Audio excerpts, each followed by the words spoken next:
नमस्कार दोस्तों, आप सभी का स्वागत है हमारे चैनल हॉन्टेड वर्ल्ड में। दोस्तों, आज मैं फिर आपके लिए अनोखी और डरावनी कहानी लेकर आ गई हूँ। फ्रेंड्स, आज की यह कहानी सुनकर आपको सच में बहुत मजा आने वाला है, इसलिए इस कहानी को बिना स्किप किया पूरा सुनेगा। कहानी शुरू करने से पहले जो भी फ्रेंड्स हमारे चैनल पर नए हैं वह हमारे चैनल को सब्सक्राइब करके हमारे YouTube फैमिली का हिस्सा बन जाइए और बेल आइकन को जरूर दबा ले। तो चलिए कहानी शुरू करते हैं।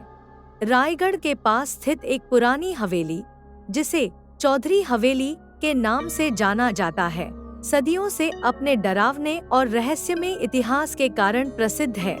हवेली का निर्माण 1800 के दशक में चौधरी परिवार ने किया था, जो उस समय के सबसे धनी और प्रभावशाली परिवारों में से एक था।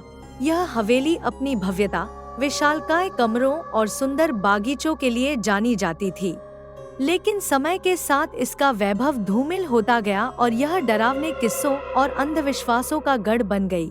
हवेली के बारे में कई कहानियां प्रचलित हैं। कुछ कहते हैं कि इस हवेली में एक खौफनाक जिन्न का वास है, जो चौधरी परिवार की आत्माओं को अपने नियंत्रण में ले चुका है। हवेली की खिड़कियों और दरवाजों से रहस्यमयी आवाजें आती हैं और रात के समय हवेली के आसपास अजीबोगरीब छायाएं देखी जा सकती हैं। गांव के लोग इसे अपशगुन मानते हैं और हवेली से दूर रहते हैं। कहानी के मुख्य पात्र हैं अजय, उसकी पत्नी सुनीता और उनका 10 वर्षीय बेटा रोहित है। अजय एक प्रॉपर्टी डीलर है, जो पुरानी हवेलियों को खरीदकर उन्हें नवीनीकरण करके बेचता है। एक दिन अजय को एक बड़ा सौदा मिलता है, चौधरी हवेली। अजय को इस हवेली को खरीदने और उसे नए रूप में बेचने का मौका मिलता है। परिवार के साथ हवेली में शिफ्ट होने का निर्णय लेते हैं, ताकि वह अपने काम पर ध्यान दे सके। अजय को हवेली खरीदने का मौका एक स्थानीय नीलामी के दौरान मिला। उसने सोचा कि इस पुरानी हवेली को खरीदकर उसे फिर से नया बनाकर वह अच्छा मुनाफा कमा सकता है। अजय ने हवेली की स्थिति का निरीक्षण करने का निर्णय लिया और अपने परिवार के साथ वहां जाने की योजना बनाई। अजय, सुनीता और रोहित ने अपने सामान बांधा और हवेली की ओर रवाना हो गए। हवेली में पहले दिन ही कुछ अजीब घटित होने लगता है। हवेली के बड़े हॉल में लगे एक पुराने आईने में रोहित ने एक अजीब सी छाया देखी। यह छाया स्पष्ट नहीं थी, लेकिन इतना भयावह थी कि रोहित को सिहरन होने लगी। उसने तुरंत अपनी माँ को यह बात बताई, लेकिन सुनीता ने इसे उसकी कल्पना मानकर अनसुना कर दिया। हवेली के पहले दिन अजय ने परिवार के साथ पूरे घर का निरीक्षण किया। हर कोने में धूल और जाले थे। पुराने फर्नीचर और दीवारों पर लगी तस्वीरें हवेली की पुरानी धरोहर को दर्शा रही थी। जैसे ही अजय ने मुख्य हॉल में कदम रखा, उसने एक अजीब सी ठंडक महसूस की। हॉल में लगे बड़े झूमर से हल्की सी आवाज आ रही थी, जैसे कि कोई हवा में लटका हुआ हो।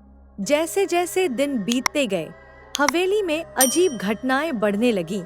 रात को दरवाजे अपने आप खुलते और बंद होते, दीवारों पर अजीबोगरीब छायाएं दिखती और हवेली के पुराने फर्नीचर से आवाजें आती। एक रात जब सुनीता सो रही थी, उसने महसूस किया कि कोई उसके सिरहाने खड़ा है। उसने आंखें खोलकर देखा, लेकिन वहां कोई नहीं था। उसने इसे अपना वहम समझा, लेकिन अगले दिन फिर वही घटना घटी। एक रात जब अजय और सुनीता सो रहे थे, उन्होंने महसूस किया कि हवेली की दीवारों से हल्की सी फुसफुसाहटें आ रही हैं। उन्होंने ध्यान दिया कि हवेली की खिड़कियां और दरवाजे अपने आप हिल रहे हैं, जैसे कि कोई अदृश्य शक्ति उन्हें खोलने और बंद करने की कोशिश कर रही हो। रोहित ने भी अपने कमरे में अजीबोगरीब छायाएं देखीं, जो उसके बिस्तर के पास आकर गायब हो जाती थी। अजय और सुनीता ने सोचा कि ये घटनाएं शायद हवेली की पुरानी और खराब हालत के कारण हो रही होंगी। उन्होंने तय किया कि वे हवेली की मरम्मत और सफाई का काम जल्द से जल्द शुरू करेंगे। लेकिन जैसे जैसे उन्होंने मरम्मत का काम शुरू किया, घटनाएं और भी भयानक होने लगी। एक दिन जब अजय हवेली के पुराने कागजात और नक्शे खंगाल रहा था, उसे एक पुरानी डायरी मिली। इस डायरी में हवेली के पूर्व मालिक चौधरी साहब की लिखावट में कुछ लिखा था।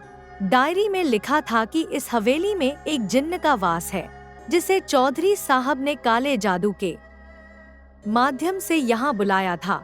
जिन्न ने चौधरी साहब की हर इच्छा पूरी की, लेकिन बदले में उसकी आत्मा को कैद कर लिया। डायरी में विस्तार से वर्णन था कि कैसे चौधरी साहब ने अपनी संपत्ति और ताकत को बढ़ाने के लिए जिन्न को बुलाया था, लेकिन जिन्न ने धीरे धीरे अपनी शक्ति बढ़ाई और चौधरी साहब को अपने नियंत्रण में ले लिया।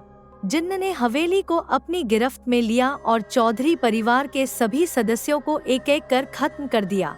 डायरी के अंतिम पृष्ठों में चौधरी साहब ने लिखा था कि जिन्न को वश में करने का एकमात्र तरीका एक प्राचीन मंत्र था, जिसे केवल एक सिद्ध मौलवी ही उच्चारित कर सकता था। अजय ने समझ लिया कि हवेली में घट रही घटनाओं के पीछे जिन्न का हाथ है। उसने एक मौलवी को बुलाया जो जिन्न से निपटने में माहिर था। मौलवी ने हवेली में रुककर कई रातें बिताईं और जिन्न से मुकाबला किया। कई रात्रियों के संघर्ष के बाद मौलवी ने जिन्न को हवेली से निकालने में सफलता पाई। जिन्न ने हवेली छोड़ने से पहले अजय और उसके परिवार को चेतावनी दी कि वे कभी वापस न आएं। मौलवी ने अपने विशेष ज्ञान और अनुभव के माध्यम से जिन्न को कमजोर कर दिया और उसे अपने कब्जे में ले लिया। मौलवी ने हवेली के हर कोने में अपने मंत्रों का असर फैलाया और जिन्न को हवेली से बाहर निकाल दिया। इस प्रक्रिया में मौलवी को काफी कठिनाइयों का सामना करना पड़ा, लेकिन अंततः उन्होंने जिन्न को परास्त किया और हवेली को मुक्त कराया। मौलवी की मदद से अजय और उसका परिवार हवेली को छोड़कर सुरक्षित स्थान पर चले गए। अजय ने हवेली को बेचने का विचार छोड़ दिया और इसे गांव के नाम कर दिया। गांव वालों ने हवेली को एक धरोहर के रूप में स्वीकार किया, लेकिन वे भी जानते थे कि हवेली में अभी भी जिन्न की छाया हो सकती है। चौधरी हवेली अब भी गांव वालों के बीच एक रहस्यमयी स्थान बनी हुई है और कोई भी वहां जाने की हिम्मत नहीं करता। कहते हैं, रात के सन्नाटे में हवेली से आज भी अजीब आवाजें आती हैं और दीवारों पर छायाएं नाचती हैं। हवेली पर खौफनाक जिन्न का छाया अभी भी कायम है। दोस्तों, यह कहानी आपको कैसी लगी, आप हमें कमेंट में जरूर बताएं।